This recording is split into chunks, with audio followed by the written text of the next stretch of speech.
আসসালামু আলাইকুম দোস্ত। একটা জিনিস আমি আজকে এখনই গোসল করে আসার পর বুঝতে পারলাম। সেই জিনিসটা কি তোমরা হয়তো ফিল করেছো কি না সেটা জানিও কমেন্টে। মানে বিশেষ করে এটা আমি পশ্চিমবঙ্গের সাউথ চব্বিশ পরগনার কথা বলছি, যে এখানের জলটা কি নোনতা। তার কারণ আমার গায়ে না ছোটখাটো ফুটো ফুটো হওয়ার মতো একটু চুলকানির মতো হয়েছিল।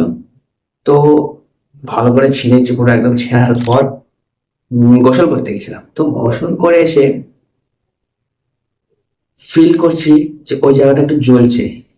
তার জন্য আমি ওই জায়গাটা আবার একটু পানি দিয়ে দেখলাম, দেখি আরো জ্বলছে। তো আমি তারপর মুখে নিয়ে দেখলাম, পানিটা একটু খেলাম, খাইনি, তবে মুখে নিয়ে দেখেছি যে হালকা নোনতা। এটা কেন যা হয় একটু আমাকে প্লিজ জানাতো, আমি বুঝতে পারছি না এটা কেন হয়। তবে এটা আমার সঙ্গে শুধু হচ্ছে না, অন্য কারোর সঙ্গে হচ্ছে সেটা একটু জানিও, বিশেষ করে সাউথ চব্বিশ পরগনায় আমি এখন আপাতত আছি। তো এখানে এই জিনিসটা আমি কিছুদিন ধরে ফিল করছি, যে আমার গায়ে হালকা জ্বালা পোড়া করছে বা মুখ টুক গুলো একটু জল জলাশয় জ্বলছে। বিকজ দেখতে তো পাচ্ছ কতটা ব্রণ ফ্রণ হয়ে আছে, দেখতে পাচ্ছ তো, ওই জন্য আরো জ্বালা জ্বালা টানা করছে। তো কি করা যেতে পারে, জল কি গরম করে গোসল করবো নাকি সেটাও একটু জানিও। সো দেখাচ্ছে নেক্সট ভিডিওতে।